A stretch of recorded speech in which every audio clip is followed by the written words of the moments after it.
అని చెప్తారు. మరి మా పని మేము చేస్తున్నాం, కానీ మరి ఇంకేది చేసినా కానీ దేవుడే చెయ్యాలి. బాబు అది నాకు వినపడిన ఏది చేసినా మరి దేవుడే చెయ్యాలి తప్ప మా చేతుల్లో కూడా ఏమీ ఉండదని వారు చేతులు పైకెత్తేస్తారు. మరి డాక్టర్లు అదే మాట చెప్పి ఇక మిగిలినటువంటి వారు కూడా అదే రీతిలో సమాధానం వస్తూ ఉంటున్నప్పుడు మనము ఎక్కడికి వెళ్ళాలో, ఎవరితో ఏం చెప్పుకోవాలో పరిస్థితులు బాగోలేనప్పుడు లాస్ట్కి మనకు దేవుడే దిక్కు తప్ప ఇంకెవ్వరు కూడా మనకేమీ చెయ్యరు. అటువంటి పరిస్థితులను బట్టి షమీరా తన జీవితంలో మరి పసిబిడ్డ సంవత్సరం కూడా కాని బిడ్డను దేవుడు ఆ బిడ్డ పట్ల దయ చూపించి జ్ఞాపకం చేసుకుని ఆ బిడ్డను దేవుడు ఈ దినాన్ని సజీవంగా ఉంచాడు అనంటే మరి కేవలము ఇది దేవుని కృప తప్ప మరొకటి ఏదియూ కాదు. అందుకే అపోస్తుల కార్యాలు పరిశుద్ధ గ్రంథంలో ఒక మాట మనకి ఈ విధంగా తెలియపరుస్తూ ఉంటాడు. అపోస్తుల కార్యములు 26వ అధ్యాయము 22వ వచనములో ఒక మాట ఈ విధంగా చెబుతాడు. అపోస్తుల కార్యాలు 26వ అధ్యాయము 22వ వచనం, అయినను నేను దేవుని వలనైనను సహాయమును పొంది నేటి వరకు నేను నిలిచి ఉన్నాను. ఈరోజు ఈ సహాయం అన్నది మనుషులది మాత్రం కాదు, ఇది దేవుని వలన మాత్రమే. దేవుని సహాయము పొందుకుని నేటి వరకు సహాయము సజీవముగా నిలిచి ఉన్నాం.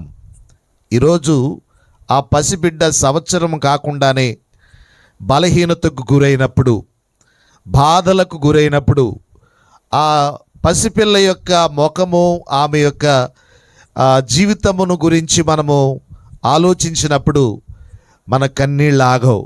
ఆ బిడ్డ యొక్క జీవితాన్ని దేవుడు మరి ఎంత తీవ్రత చెంది అంత అపాయం వచ్చిందని ఎంతమంది ఎన్ని విధాలుగా మనం ఆ బిడ్డను బట్టి దుఃఖపడినా కానీ, ఆమెకు వైద్యుల దగ్గరకు వెళ్ళి వైద్యం చేయించినా కానీ మనమంటూ ఉన్నామని ఒక ధైర్యాన్ని, మేమున్నామని చెప్పటానికి కూడా మన చేతుల్లో ఏమీ ఉండదు.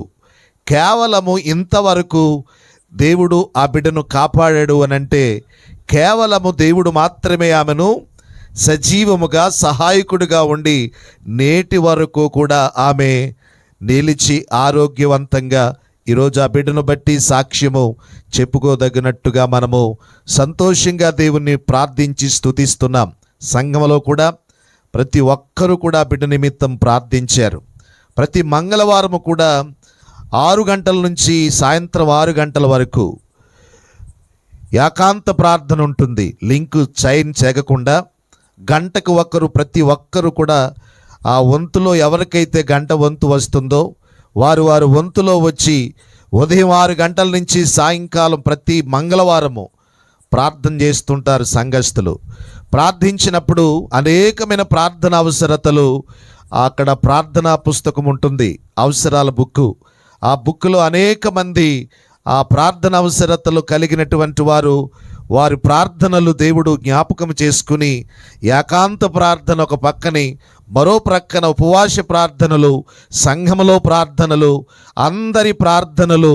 దేవుడు ఆ బిడ్డకు దేవుడు తోడై ఉండి దేవుడు ఆ బిడ్డను ఈ విధంగా సజీవముగా ఉంచాడు. ఆ బిడ్డను బట్టి దేవుడు మరి ఈ దినాన్ని ప్రభువును గణపరచడానికి ఈ కుటుంబానికి ఇచ్చినటువంటి మాటను బట్టి వాగ్దానముగా దేవుని యొక్క మాటను పంచుకుందాం. పరిశుద్ధ గ్రంథములో నుంచి కొద్ది మాటలు మనం ధ్యానించుకుందాం. 147వ కీర్తన 3వ వచనం. ఈరోజు మీకు ఇచ్చే వర్తమానం యొక్క టైటిల్ ఏంటంటే, గుండె చెదరిన వారిని దేవుడు బాగు చేయును. ఈ మాట మీరు అందరూ చెప్పండి, గుండె చెదరిన వారిని బాగు చేయును. అందరూ గట్టిగా చెబుదాం, మీ శబ్దం వినబడాలి ఇందులోకి, గట్టిగా జగడమన్నట్టుగా చెప్పాలి.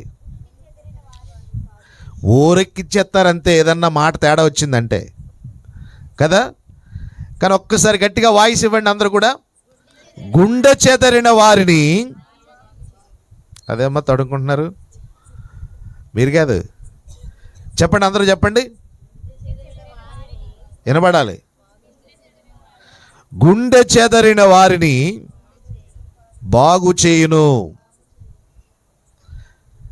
పరిశుద్ధ గ్రంథములో నుంచి 147వ కీర్తన 3వ వచనం. గుండె చెదరిన వారిని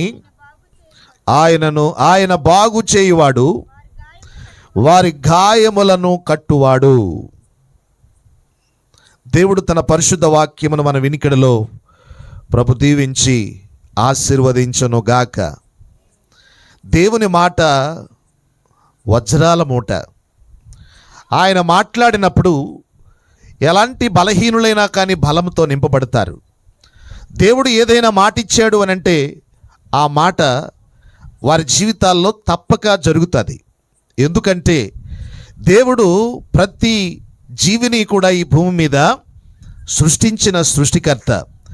మనిషితో పాటు పక్షులను, పశువులను, మృగాలను, వృక్షాలను, సకల జాతులన్నిటినీ కూడా సృష్టించినటువంటి వాడు దేవుడే. దేవుడు కలుగు చేసినటువంటి ప్రతి దాని మీద దేవునికి అధికారం ఉంది. దేవుడు సృష్టించిన ప్రతి దాని మీద కూడా దేవునికి ఆధిపత్యము, అధికారం ఆయనకే ఉంది. మనుషులుగా మనం ఒకవేళ ఏదైనా చేద్దాము అని ప్రయత్నించినా కానీ మన ప్రయత్నాలు అన్నవి కొంచెం ఇబ్బందికరంగా ఉంటూ ఉంటాయి. కానీ మన ప్రయత్నాలు ఫలించకపోతే మనం భయపడుతుంటాం, బాధపడుతుంటాం. ఎన్ని చేసినా కానీ దేవుడే చేయాలని మనం చాలా ప్రయాసపడుతూ ఉంటాం. కానీ దేవుడు మన బిడ్డలకు, మన కొరకు ఒక చక్కని వాగ్దానం ఇస్తున్నాడు. ఈ భూమి మీద నేను నీ జీవితాంతము కూడా నీతో ఉంటానని, అగ్ని సాక్షిగా ఉంటానని చెప్పిన భర్త కూడా కొన్ని సందర్భాల్లో నీకు బాగోపోతే విడిచిపెట్టి వెళ్ళిపోతుంటాడు. నీకు ఆరోగ్యంగా ఉంటే నీతో కలిసి ఉంటారు ఎవరైనా కానీ. తర్వాత బంధువులు కూడా నీ దగ్గర బాగా డబ్బులు ఉంటే అందరూ కూడా నీకు చుట్టాలైపోతుంటారు. అందరూ నీతో వస్తారు, కలిసి సహవాసం చేస్తారు. నేను నీతో కలిసి ఉన్నాను కాబట్టి నీవు నేను ఫ్రెండ్స్ అంటారు. ఏమీ లేవు అనుకున్నప్పుడు అందరూ కూడా విడిచిపెడతారు. అనాథులుగా, ఒంటరిగా విడిచిపెట్టి దిక్కుమాలని స్థితిలో ఉన్నట్టుగా మనము ఒంటరి అయిపోతుంటాం. కానీ ప్రభువైతే, దేవుడైతే నీకు నాకు ఇచ్చే చక్కని వాగ్దానం, ఆయన మాట ఏంటంటే ఒక మాటను నీకు భరోసాగా ఇచ్చాడు.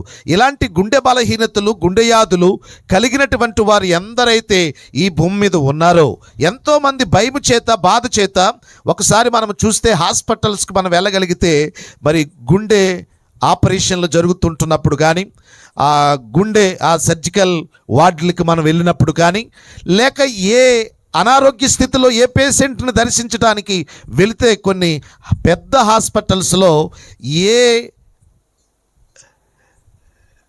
బలహీనతను బట్టి, ఆ బలహీనులైనటువంటి వారికి, వారి అవయవ బలహీనతను బట్టి వారికి డాక్టర్లు పని చేస్తుంటారు, వైద్యం చేస్తూ ఉంటుంటారు. అయితే ప్రతి విషయంలో కూడా దేవుడు మన జీవితంలో, ప్రభు మన కొరకు, నువ్వు ఎక్కడే కూర్చోరే, నేను ఎవరు సిగ్నల్ ఇవ్వకూడదు, ఎక్కడ కూర్చో. గుండె చెదిరినటువంటి వారు ఎంతోమంది గలిబిలైపోయి తొందరపడుతున్న పరిస్థితులు ఎన్నో రీతులుగా ఉన్నారు. ఎందుకంటే గుండె మనిషికి చాలా ముఖ్యం. అవయవములన్నిటిలో కూడా ఏం ముఖ్యం? గుండె చాలా ముఖ్యం. మనిషి చనిపోవటానికి ఒక క్షణం పట్టదు. ఎందుకంటే చెప్తారా, గుండె ఆగిపోకుండా ఉంటేనే మనిషి బ్రతుకుతాడు, ఊపిరి అందుతుంది. ఊపిరి అందకపోతే గుండె ఆగదు, గుండె ఉండదు. గుండు కొట్టుకోకపోతే ఇక ఊపిరికి గుండెకి సంబంధాలు తెగిపోతుంటాయి. ఇలాంటి పరిస్థితులు మనకు ఏర్పడినప్పుడు నిజంగా మనకు బాధేస్తూ ఉంటుంది. చాలా జీవితాలు, చాలా కుటుంబాలు మరి గుండె వ్యాధుల వలన బాధపడే వాళ్ళు ఎంతోమంది, ఎన్నో కుటుంబాలు ఉన్నాయి. ఈరోజు నాకు తెలిసినటువంటి పరిస్థితులు నేను చెప్తున్నాను. కొంతమంది గుండె ఆపరేషన్లు సక్సెస్ కాక ఏం జరుగుతాయో తెలుసా? ఫెయిల్ అవుతుంటాయి. ఫెయిల్ అయినప్పుడు ఎన్ని లక్షలు ఖర్చు పెట్టినా కానీ ఫెయిల్ అయిపోయినప్పుడు ఏం చేయగలరు? ఏమి చేయలేక ఏడుస్తూ ఇంటికి వచ్చేస్తుంటారు. ఇలాంటి పరిస్థితులు ఎందరికో జరిగినాయి. కానీ దేవుడు తన పట్ల, దేవుడు తన కృపనుంచినటువంటి ఆయన సంకల్పము ఎవరి పట్ల అయితే ఉంటుందో దేవుడు వారిని ఎన్నడూ కూడా విడిచిపెట్టడు. మన గుండె అంటే ప్రతి నిమిషానికి 72 సార్లు కొట్టుకోవాలి. ఎన్నిసార్లు? 72 సార్లు కొట్టుకోవాలి. ఒక గంటకి 4320 సార్లు కొట్టుకుంటుందట ఎప్పుడు కూడా. ఒక గంట మనము మన గంట కొట్టింది అనుకోండి, చర్చి బెల్ల లేకపోతే మన గడియారం, ఒక గంట అయ్యేటప్పటికి మన గుండె ఎన్నిసార్లు కొట్టుకుంటుంది? ఒక్కసారి ఆ గంట కొడుతుంది, కానీ మన గుండె మాత్రం ఎన్నిసార్లు? గంటకి 4320 సార్లు గుండె లబ్బ డబ్బ అని కొట్టుకుంటుందంట. ఈ కొట్టుకుంటున్నటువంటి ఈ గుండె రోజులో మనం చూస్తే కొన్ని లక్షల సార్లు ఈ గుండె ఏం చేస్తుంటుంది? కొట్టుకుంటూనే ఉంటుందంట. దీని గురించి మీకు లెక్కలు కూడా చెప్పగలను. ఎన్నిసార్లు, రోజుకి ఎన్నిసార్లు కొట్టుకుంటుంది, సంవత్సరానికి, నెలకి ఎన్నిసార్లు కొట్టుకుంటుంది, సంవత్సరానికి ఎన్నిసార్లు కొట్టుకుంటుందో ఒక ఆయన చక్కగా దాని గురించి వివరించి చక్కగా రాసిపెట్టి, ఈ గుండె మాత్రము కొట్టుకోకపోతే నీ గుండె ఆగిపోయిందంటే మన గుండెకు ఏమీ లేదు చెప్పండి, మనలో ఊపిరుండదు. ఇన్నిసార్లు కొట్టుకుంటున్నటువంటి ఒక సంవత్సరము దాటింది అని అంటే పుట్టినరోజు చేసుకుంటాం కదా మనం, ప్రతి ఒక్కరూ కూడా. అప్పుడు మనం ఏమంటామంటే, సంవత్సరములు జరుగుతుండగా నీ కార్యములు నూతనపరచుమని. తర్వాత 65 కీర్తనలో చదువుకుని మనం ఏం చేస్తామనంటే, సంవత్సరమును దయాకిరీటము నీకు నేను ధరింపజేశాను అని సింపుల్గా మనము వాక్యం చెప్పేసుకుంటాం. ఈ సంవత్సరం అనే దయాకిరీటము కావచ్చు, మన జీవితంలో ఏం మేలు చేసినా కానీ ఒక్క సంవత్సరానికంట 3,78,00,000 సార్లు ఏం చేస్తుంది? గుండె లబ్ డబ్ అని అది వర్క్ చేస్తుంది, చాలా కష్టపడుతుంది. నువ్వు అనుకుంటావు ఏదైనా పొలంకి వెళ్ళి, ఏదైనా ఉద్యోగానికి వెళ్ళి, ఎక్కడికైనా వెళ్ళినప్పుడు నువ్వు అనుకుంటావు నేను చాలా కష్టపడి వస్తున్నాను, ఒళ్ళంతా కూడా అలిసిపో వచ్చేస్తున్నాను, ఒళ్ళంతా కూడా మనము కోలమైపో వస్తున్నాను ఇంటికని చెప్పి నీ బాధనంతటిని కూడా చెప్పుకుంటావు. కానీ నీ శరీరము గురించినటువంటి బాధే నీకు తెలుసు. కానీ నీ శరీరంలో జీవం ఉంచటానికి, నీ శరీరంలో ప్రాణవాయువు ఉంచటానికి, నీ దేహములో ఆత్మనది ఉండటానికి నీ గుండె కొన్ని కోట్ల, 3 లక్షల కోట్ల అంటే 3,00,00,000 సార్లు ఏం చేస్తుంది? 3,78,00,000 సార్లు ఈ గుండె ఏం చేస్తుంది? లబ్ డబ్ అని కొట్టుకుంటూ ఉంటుంటే మరి ఇది ఎంత కష్టపడుతుంది అంటున్నారు? గుండె కూడా ఎంత కష్టపడుతుంది? మనం బ్రతికి రోజు ఇక్కడ మాట్లాడుతున్నాను, నేను మాట్లాడుతున్నాను, కానీ నా మాటలు ఎలాగ వస్తున్నాయంటే లోపల ఏ వర్క్ చేస్తుంది? గుండె వర్క్ చేస్తుంది. దాంతోపాటు ఊపిరితిత్తులు కూడా ఏం చేస్తున్నాయి? పంపు కొడతా ఉంటుంది. అదేం చేస్తుంటుంది? పంపు కొడుతుంటుంది. దాని పని అది చేస్తుంటుంది, దీని పని ఇది చేస్తుంటుంది. ఈ ఊపిరి అందటానికి పంపు కొట్టకపోతే గుండె ఏమవుతుంటుంది? ఈ రక్త ప్రసారణ జరగకపోతే మనం మాటలు ఆగిపోతాయి, చేతలు ఆగిపోతాయి, చూపులు ఆగిపోతాయి. నోరు ఆవలించున్నవాడు ఉండిపోతాడు, కళ్ళు తెరుచున్నవాడు అలాగే కళ్ళు తెరుస్తాడు. అయ్యో ప్రాణమమ్మ, కళ్ళ నుండిపోయిందమ్మా ప్రాణం, ఎవరిని చూడాలన్నో కానీ కాదు. మనం ఒకటే అంటాం, కళ్ళల్లో ఉండిపోయిందమ్మా ప్రాణం అంటాం.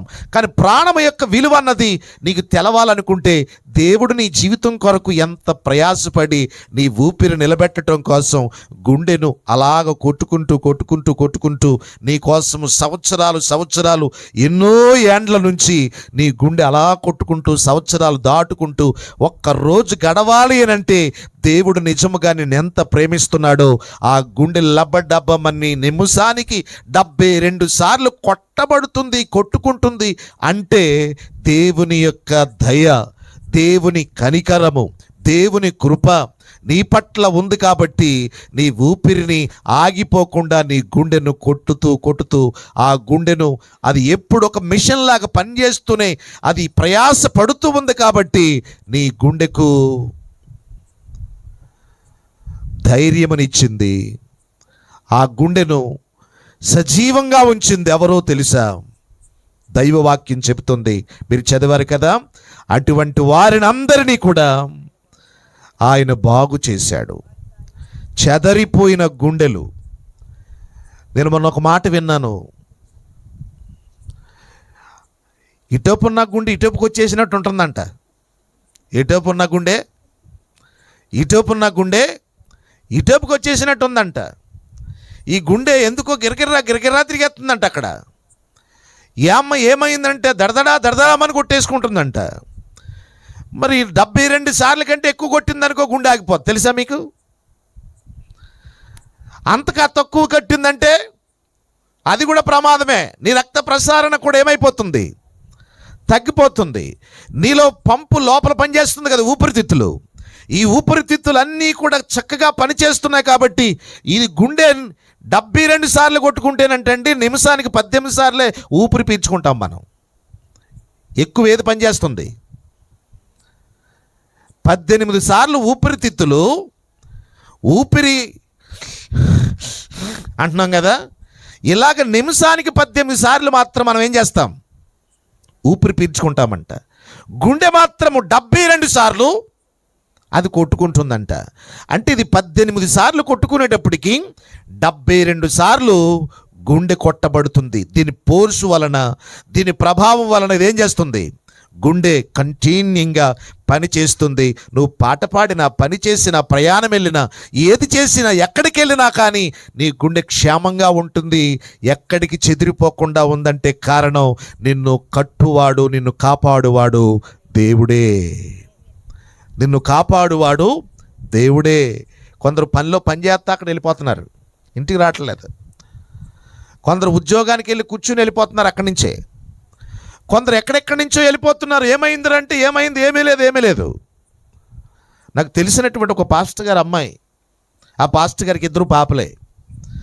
అయితే ఒక పాపకి, పెద్ద పాప ఆరోగ్యవంతమైంది, చిన్న పాప బలహీనురాలు. ఆమె పెళ్ళి కూడా చాలా గ్రాంట్గా చేశారు. ఆమె కొరకు 50 లక్షలకు పైబడే ఖర్చు పెట్టారు. గుండెను బాగు చేసే వైద్యం చేయించారు, గుండె చికిత్స చేయించారు. పెళ్ళయింది, కట్నం ఇచ్చారు, ఎక్కువ ఇచ్చారు, గ్రాండ్గా మ్యారేజ్ చేశారు. అంతా బాగుంది, పిల్ల పరిస్థితి బాగుంది, సంతోషమని డాడీ, మమ్మీ అందరూ కూడా ఆనందిస్తున్నారు. చాలా సంతోషంగా, పర్వాలేదు సెట్ అయిపోతుందని చెప్పి. తీరా చూస్తే పెళ్ళయింది, పిల్లలు కూడా కనే పరిస్థితికి దగ్గరకు వచ్చింది, ఆరోగ్యవంతంగానే ఉందనిపించుకుంది. అందరూ ఆనందించే సమయానికి తీరా చూస్తే ఆమె గుండె ఫెయిల్ అయింది. 50 లక్షలకు పైబడి ఖర్చు అయిపోయింది. కానీ ఎందుచేత ఇలా జరిగిందన్నది మనం ఆలోచన చేస్తే, దేవుడు నిజంగా తన సంకల్పం ఎవరి పట్ల ఉంటుందో వారికి మాత్రమే దేవుని కృప తోడుగా ఉంటుంది. స్తోత్రం చెబుదాం. హల్లెలూయా, హల్లెలూయా. ఈ రోజున వీరి కుటుంబంలో మేరీ కుమారి, అలాగే రాంబాబు, వాళ్ళిద్దరికీ గారాలు కూతురుగా దేవుడిచ్చాడు. ఓకే, మనవరాలు కూడా, అంటే సామ్యలు కొండపల్లి నుంచి రోజు ఫోన్ చేసి మాట్లాడుకుంటాడట. మా మనవరాలతో మాట్లాడితేనే కానీ నాకేం కట్టదు, నిద్ర అట్టదు, నన్ను కాకేస్తుంది, కసిరేస్తుంది, అవసరమైతే కసిరేద్దు కూడా, కరిసేద్దు కూడా అని పళ్ళొస్తే. ఇలాంటి పరిస్థితులు అందరికీ ఒకవేళ ముద్దులు మనవరాలై ఉండొచ్చు. కానీ ఆమె పట్ల వాళ్ళ తాతయ్య దగ్గరికి వస్తేనంట ఎందుకో వాసన వచ్చేస్తాడంట వాళ్ళ తాతయ్య. మరి ఏ తాతయ్య వాసన వస్తాడో నాకు తెలియదు, కానీ వాళ్ళ తాతయ్యని దగ్గరికి రానివ్వదట. అరే వాళ్ళు చెప్తున్న మాటలే, నాకు కాదు, పిల్లలకు కూడా చూసారా, ఎవరిని దగ్గర పెట్టుకోవాలి, ఎవరిని దూరం పెట్టుకోవాలో కూడా తెలిసిపోతుంది. అంటే అంత ముదురు పిల్ల మాట ఆ పిల్ల. అలాంటి పిల్లను దేవుడు ఏం చేశాడు? దేవుని కృపచేత ఆమెను కనికరించి కాపాడి బాగు చేశాడు నా యేసయ్య. స్తోత్రం చెబుదాం. హల్లెలూయా. బాగు చేశాడు నా యేసయ్య. ఆమె పట్ల దేవుడు ఏం చేశాడు అన్నది ఒకసారి మనము వాక్యములో మనము చదివితే, పరిశుద్ధ గ్రంథంలో లూకాసు వార్త 10వ అధ్యాయం 34వ వచనం, గాయములను కట్టేవాడైన, గాయము పెట్టువాడును నేనే, గాయములను కట్టువాడును నేనే. ఒకవేళ మన గాయాలు తగిలినాయి అని చెప్పి మనకి ఏదో ఎదురొచ్చిందనో, ఎవడో ఏదో చేసేసాడనో, ఎవడో ఏదో పెట్టేశాడనో, ఎవడో ఏదో అనేసాడనో మీరెవ్వరూ కూడా కలవరపడక్కర్లేదు, తొందరపడక్కర్లేదు. దైవవాక్యం చెబుతుంది, మీ జీవితంలో మీ గాయాలు పెట్టినవాడు ఆయనే. ఎందుకంటే సరి అయిన మార్గంలో మనం నడవకపోతే, ఒక్కొక్కసారి చూడండి, బండి తోలుతున్నప్పుడు ఆ బండి తోలేటటువంటి యజమానుడు ముళ్ళు కర్రతో పొడిస్తే తిన్నంగా వెళ్ళవలసింది వంకరగా వెళ్తే, వంకరగా వెళ్ళవలసింది తిన్నంగా వెళ్ళకపోతే దానికి సమాధానం ఏమిస్తారు చెప్పండి? ఏం చెప్తుంది సమాధానం? ముల్లే గుచ్చినప్పుడు వెంటనే రైట్ మంచి దారిలోకి అది వెళ్ళిపోతుంటుంది. ఒక్కో సందర్భంలో కూడా మనకి ఇలాంటి ముళ్ళు గుచ్చుకునటం మన మేలు కొరకే అనుకోవాలి తప్ప ఇది ఎవరో చేసినటువంటి పని మాత్రం కాదు. దేవుడు తన పట్ల ఎవరి పట్ల అయితే దేవుడు కృప చూపాలి అని అనుకున్నాడో వారి పట్ల దేవుడు అద్భుతాలు చేస్తాడు. చదువుదాం లూకాసు సువార్త 10:34. ఈ గుండె చెదరని వారిని దేవుడు బాగు చేశాడు. ఈ బాగు చేసేటటువంటి వారిని దేవుడు ఏం చేస్తాడంట? వారి గాయములను కట్టి వారి గాయములను మాన్పటానికి ఒక మాటని ఇక్కడ ఒక ఉదాహరణగా ఒక మాట చెప్తాడు. చూడండి. అతనిని చూచి అతని మీద జాలిపడి దగ్గరకు పోయి నూనెయు ద్రాక్షరసము పోసి అతని గాయములను కట్టి తన వాహనం ఎక్కించి ఒక పూటకోని వాళ్ళ యొక్క ఇంటికి తీసుకుని పోయి అతన్ని పరామర్శించి ఒక ఇంటి దగ్గర పెట్టాడు. ఏంటి ఈ అద్భుతం అనంటే, ఒక వ్యక్తి తెలియక యెరూషలేము నుంచి యెరికోకు వెళ్ళిపోతున్నాడు. ఎక్కడుండవలసిన వాడు ఎక్కడికి వెళ్ళిపోతున్నాడు అండ్ దారిలో పెట్టడానికి ఇంత బాధ ఇంత బలహీనతలు ఆ వ్యక్తికి అన్ని గాయాలు తగవలవలసిన పరిస్థితులు ఏర్పడినాయి. అతడే సరైనటువంటి వ్యక్తిగా ఉండవలసిన చోట ఉండుంటే యెరూషలేము అన్నది అది మహాపర్వతము, అది ఎత్తైన స్థలము, అది దేవుని నివాసవంతమైనటువంటిది. అలాంటి పరిశుద్ధమైనటువంటి స్థలమును విడిచిపెట్టి ఈ యెరికోకి వెళ్ళిపోతున్నాడంట. ఒకడు వెళ్ళిపోతా ఉంటుంటే తీరా వెళ్ళిపోతే బాగానే ఉండును, సాపిగా సాగిపోయింది జీవితం అని ఇంకే గొడవ లేకపోయినా, దేవుడు గొడవ లేకపోను, మనుషులు గొడవ లేకపోను, కానీ నా గొడవే, నా జీవితమే, నా బతికే, తినటం త్రాగటం సుఖించడమే అనుకున్నాం. తీరా చూస్తే ఇతని జీవితానికి ఒక పనిష్మెంట్ అంటూ ఎదురైంది. ఏంటి అని అంటే, ఒక భయంకరమైనటువంటి దొంగలు, గజ దొంగలు అతన్ని పట్టుకుని గాయాలు అయ్యేటట్టుగా కొట్టి అతన్ని దారి మార్గమున ప్రక్కకు గిరపెట్టి పారేశారు. ఆ సమయంలో అతడు మూలుగుతూ ఉంటుంటే ఆ మూలుగు శబ్దము అందరూ వింటున్నారు, కానీ వెళ్ళిపోతున్నారు తప్ప అతన్ని ప్రాణాపాయ స్థితిలో ఉన్నాడని అతని దగ్గరకు వచ్చి గాయాలు కట్టేవాడు, కానీ అతనికి దేహమును పట్టినటువంటి ఆ గాయాలకు మాన్పటానికి మందిచ్చేవాడు, కానీ ఎక్కడ ఎవ్వడు కనిపించకపోవటం వలన అతడు దిక్కుమాలిన వాడిగా, అనాదిగా వ్యక్తిగా అతడు పడిపోయి బాధపడుతూ ఏడుస్తూ ఉన్నాడు. అలాంటి సమయమందు ఆ మార్గమున ఒక లేవీయుడు ఆ చోటుకు వచ్చాడు. అందరూ కూడా జాలిపడేవాడై ఉండాలి అసలు లేవీయుడు అన్నవాడు. దైవ గ్రంథము ధర్మశాస్త్రం తెలిసిన వ్యక్తి అతడు, కానీ అతడు చూచి వెళ్ళిపోయాడు తప్ప కనీసం ఆ వ్యక్తికి దగ్గరకు వచ్చి ఎలాగున్నాయిరా దెబ్బలు, పరిస్థితి ఏంట్రా అని మాత్రం అడిగే పరిస్థితి కనపడలేదు. జాలి లేనివాడు వెళ్ళిపోయాడు.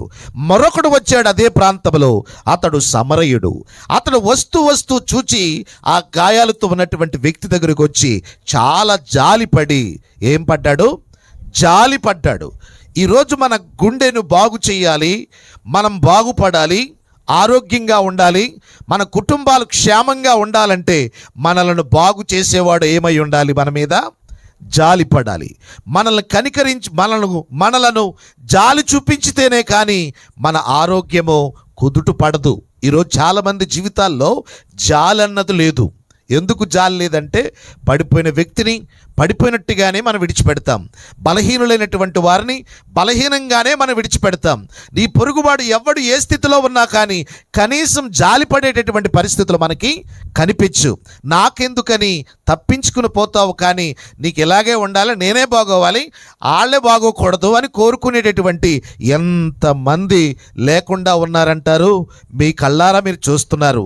మీకు బాగోపోతే మీ అన్నీ అయిపోతూ ఉంటుంటే, అన్నీ అమ్మేసుకుంటా ఉంటుంటే, అన్నీ అప్పులైపోతూ ఉంటుంటే సంబరపడి సంతోషపడి చప్పట్లు కొట్టేటటువంటి కొంతమంది చమత్కారమైనటువంటి స్త్రీలు చాలామంది ఉన్నారు. ఇలాంటి అసూయపరులైనటువంటి వాళ్ళు ఉండినా కానీ ఆ అసూయలన్నీ కూడా ఒకవేళ వాటన్నిటికీ సమాధానం నా యేసయ్య ఒక్కడే. దేవుడు మీ పక్షమందుండగా మీకు హాని చేయటానికి, మిమ్మలను ముట్టటానికి, మీ గాయములను ఇక రేపటానికి ఎవ్వడు ఉండడు, కానీ దేవుడు తప్ప మీ గాయాలు కట్టేవాడు ఇంకా ఈ లోకములో ఎవ్వరు కూడా ఉండరు. ఈరోజు చాలామంది దేవుని సన్నిధికి వెళుతూ ఉన్నాం, కానీ ఆయన విలువలు తెలియనటువంటి వాళ్ళు చాలామందికి ఆయన గాయాలు పెట్టాడా, గాయాలు కట్టుతాడు అన్న సంగతి తెలియక వెంటనే రోగం వచ్చిందని గుడి మానేస్తున్నారు, బాధ కలిగిందని ప్రార్థన మానేస్తున్నారు, కష్టం వచ్చిందని దేవునికి దూరం అయిపోతున్నారు, ఇబ్బందులు వచ్చినాయని ఉపవాసాలు చేయటం మానేస్తున్నారు, కష్టాల్లో మునిగిపోయామని చెప్పి చాలా దిగజారిపోయి విశ్వాసములో ఉన్నటువంటి వారు అవిశ్వాసులుగా మారిపోతున్నారు, లోకంతో కలిసిపోతున్నారు. ఇక్కడ గాయాలతో పడిపోయినటువంటి వ్యక్తిని ఎవ్వడు పట్టించుకోకపోయినా కానీ అతడికి ఒక సమయం వచ్చింది. గాయపడిన వ్యక్తిని గాయాలు కట్టడానికి జాలిపడే వ్యక్తి ఎవ్వరు పిలువకుండానే వచ్చాడు. అతడే మంచి సమరయుడు, అతడే యేసుక్రీస్తు ప్రభువారు. అతడు వచ్చి అతని గాయములను కట్టాడు, కట్టి విడిచిపెట్టేలేదట. అతన్ని గాయములు కట్టి అతనికి చక్కగా మత్తుతో కూడినటువంటి చక్కని మందునిచ్చి అతన్ని తీసుకువెళ్ళి ఒక పూటకోని వాళ్ళ యొక్క ఇంటిలో అంటే హాస్పిటల్కి అడ్మిట్ చేసి అతనికి ఎంతైతే ఖర్చు అవుతుందో ఆ ఖర్చుతో పాటు అక్కడ ఒక మనిషిని కూడా పెట్టి ఆ మనిషికి కావలసిన ఆహారము కూడా సమృద్ధిగా అతనికి పెట్టి అతని గాయములు కట్టి అతన్ని బాగు చేసి తన ఇంటికి మరలా పంపించాడంట. కారణం ఏంటో తెలుసా? దేవుని యొక్క కనికరము, దేవుని జాలి ఎవరి పట్ల అయితే ఉంటుందో వారికి అన్ని ఆయనే చూసుకుంటాడు. ఎవరు చూసుకుంటారు? ఆయనే చూసుకుంటాడు. బాధపడక్కర్లేదు, భయపడక్కర్లేదు. కానీ నీ భయమంతా కూడా ఒకటే భయం ఉండాలి, దేవుని పట్ల భయం ఉండాలి. మనుషులకు ఏదన్నా అనుకుంటారని అస్సలు భయపడక్కర్లేదు. ఈరోజు ఇక్కడికి ప్రార్థనకు రావడానికి కొంతమంది ఈదంట రావడానికి ఎంతమందికి ఎలా ఉంటుందంటే సిగ్గుపడేటటువంటి వాళ్ళు ఉంటారు. వీళ్ళు రికార్డింగ్ డ్యాన్స్కి అక్కడ ఏదో కొద్దిగా డ్యాన్స్ చేస్తూ ఉంటుంటే ఆ డ్యాన్స్కి వెళ్ళిపోవడానికి సంతోషంగా వెళ్ళిపోతారు, సిగ్గుపడరు వీళ్ళు. ప్రార్థన జరుగుతుంటే మాత్రం ఎక్కడికి రాలేరు, సిగ్గు అంటే వీళ్ళకి. ఎక్కడి నుంచి రావడానికి సిగ్గు వీళ్ళకి? ప్రార్థనకి రావటానికి సిగ్గు. నిన్ను బాగు చేసేవాడు దగ్గరికి రావటానికి నువ్వు సిగ్గుపడితే ఒక రోజున అంటాడు, నువ్వెవరో నాకు తెలియదు. మంచం మీద నుండి పై కళ్ళెట్టి చూస్తూ ఉంటా పంది మొక్కలాగా. ఒక రోజున పందిది కూడా అలాగే ప్లాన్ చేసిందంట. భూమి మీద ఉన్నంత కాలము కూడా అన్నీ బాగున్నంత చేపు కూడా కిందకే చూసుకుండేదంట, తినటానికే చూసుకుండేదంట. ఎంత బలిసిపోయానో అనుకుండేదంట, నాకంటే బలవంతులు ఎవరూ లేదనుకుండేదంట. కానీ తీరా చూస్తే కటికి వాడు వచ్చి అతన్ని పట్టుకున్న వెంటనే అతని ఆ కాళ్ళు చేతులు ఆ పందెను కట్టేసిన వెంటనే అది తన తలకాయ ఎక్కడికి చూస్తుంది? పైకి చూస్తూ ఉంది.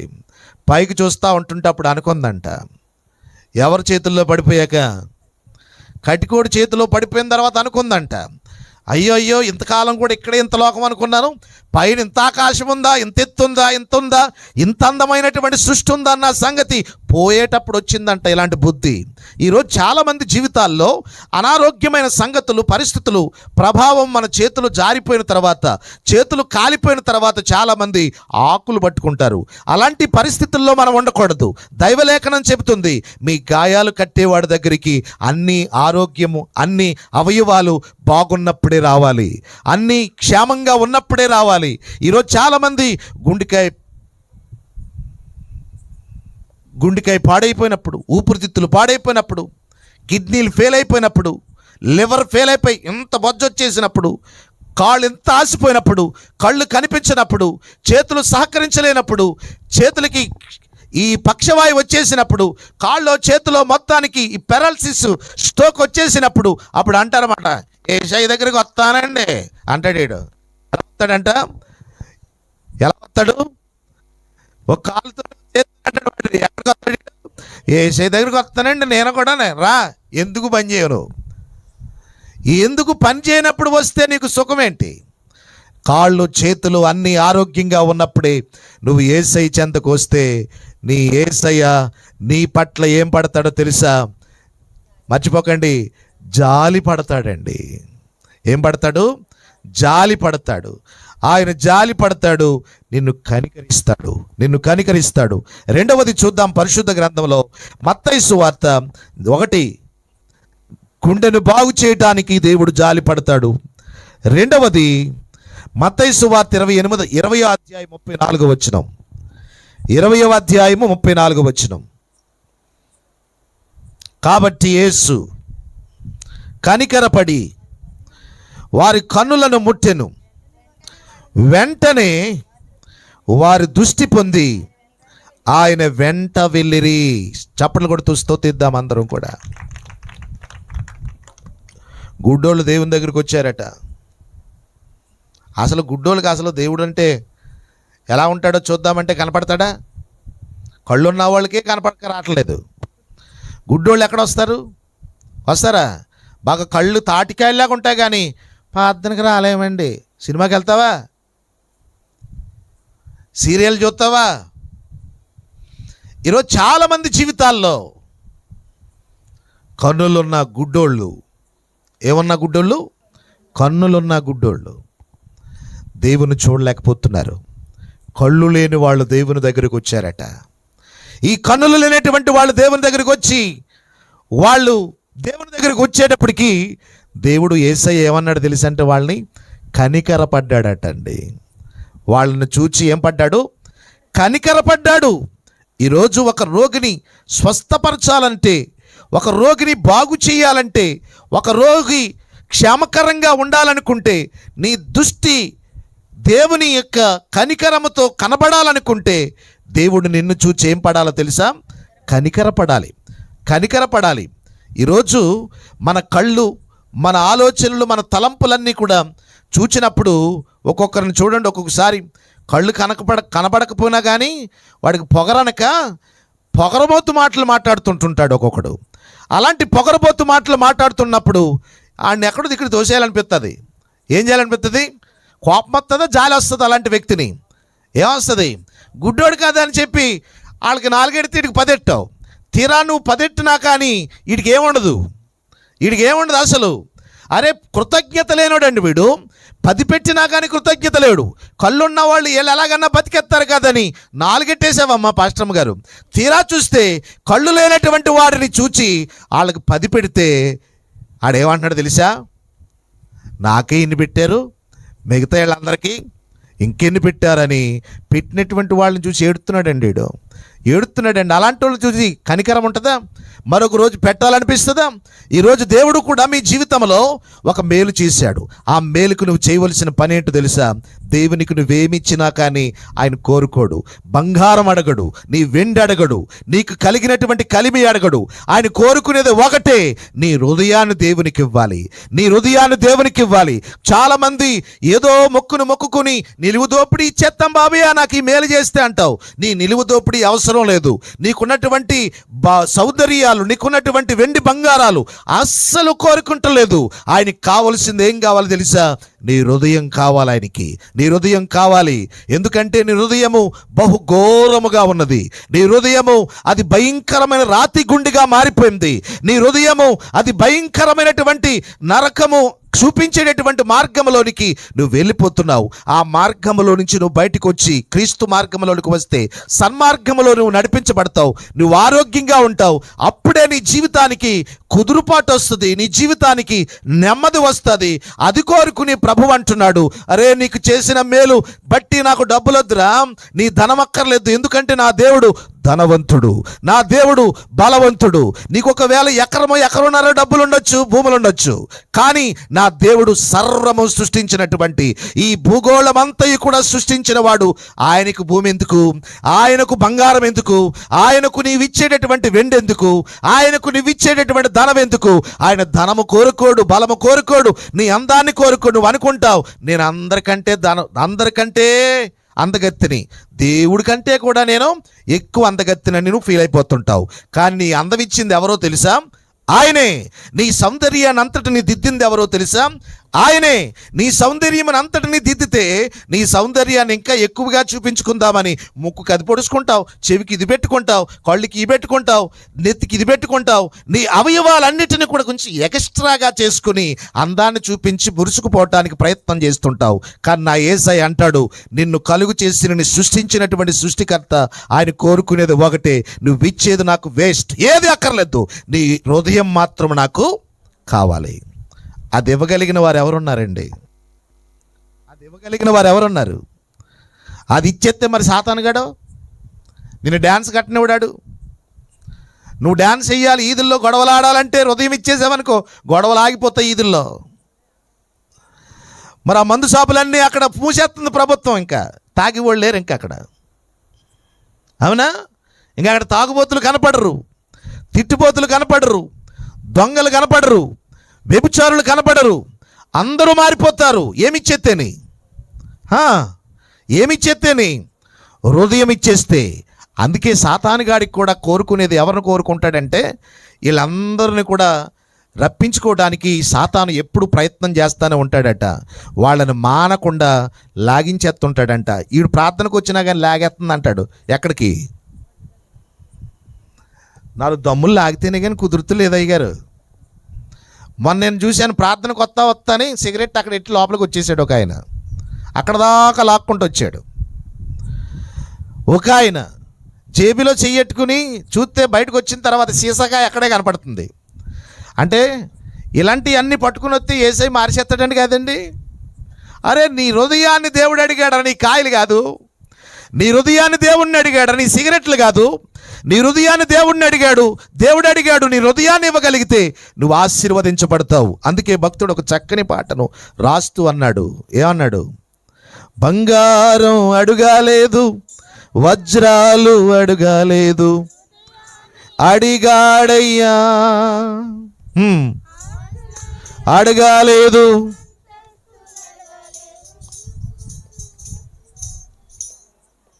ఏమడిగాడు? నీ దగ్గర ఉన్నటువంటి వాటిని ఏమీ అడగలేదు. చాలామంది ఒక కోట పెట్టుకుని 116 ఇచ్చి అయిపోయింది దేవుడికి చేసేసాను నేను మేలు. దేవుడు చేసేసావా? 2000 పెట్టి అయిపోయింది దేవుడికి చాలా ఎక్కువ ఇచ్చేసాను. లేకపోతే ఒక 5000 ఇచ్చేసాను, అంతా తీరిపోయింది ఆయన రుణం. ఎవరి రుణం అండి? నీ 5000కి 2000కి 3000కి లక్షలు ఎంత ఇచ్చినా కానీ ఆయన రుణాన్ని నువ్వు తీర్చలేవు. నువ్వు అనుకోవచ్చు 2000 ఎక్కువై ఉండొచ్చు నీకు, కానీ ఆయన చేసిన మేళ్లకు నువ్వు ఎంత ఇచ్చినా కానీ ఆయన రుణాన్ని తీర్చలేవు. లక్షలు పోసినా కానీ ఆయన నిన్ను బాగు చేశాడంతే. లక్షలు బాగు చేసినా కానీ నీ లక్ష్యం ఒకటే, యేసు నన్ను స్వస్థపరుస్తాడన్న విశ్వాసమే ఉండాలి.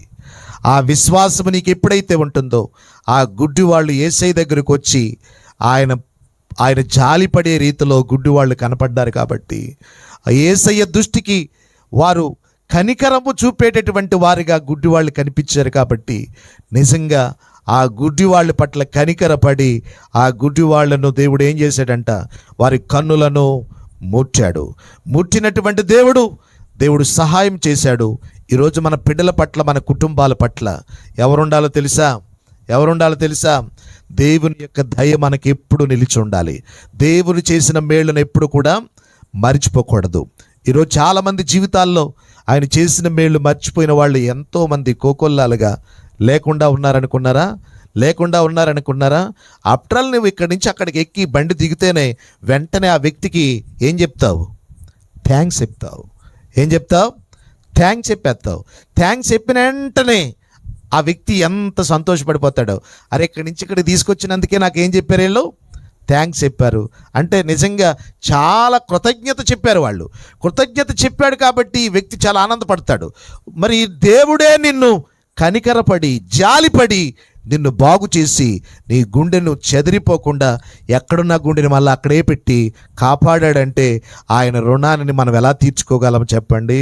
చెదిరిపోయినటువంటి గుండెను, సిల్లు పడిపోయిన గుండెను, రంధ్రాలైపోయినటువంటి గుండెను, మూతపడిపోయినటువంటి గుండెను మరలా వాటిని తెరిచి దేవుడు జీవం పోశాడు అని అంటే అది ఎంత దేవుని కృపో ఒక్కసారి మనం ఆలోచిస్తే నిజంగా దేవుడు అద్భుతాలు చేసేవాడు, ఆశ్చర్యమైన కార్యాలు చేసేవాడు. అందుకని ఆయన సన్నిధికి వచ్చిన మనమందరం కూడా ఈ కుటుంబాన్ని ప్రభు దీవించి ఆశీర్వదించిన తండ్రికి కృతజ్ఞతలు చెబుతూ మనం ఈ దినాన్ని కూడికను ఏర్పాటు చేసుకున్న కుటుంబంలో చేసిన మేళ్లను బట్టి మనమందరం కూడా ఇక్కడ కూడుకుని ప్రభుని స్తుతిస్తున్నాం. ఆ ఇంటి వారితో పాటు మనం కూడా ప్రభుని ఆరాధిస్తున్నాం. కలిసి మనమంతా కూడా ఈ కుటుంబం కొరకు ప్రార్థన చేద్దాం. షమీరాను దేవుడు ముట్టిన దేవుడు ఆ కుటుంబం అంతటిని ఎవ్వరు విడవక ఆయనకు కృతజ్ఞత కలిగి ఉండటానికి ఈ దినాన్ని దేవుడు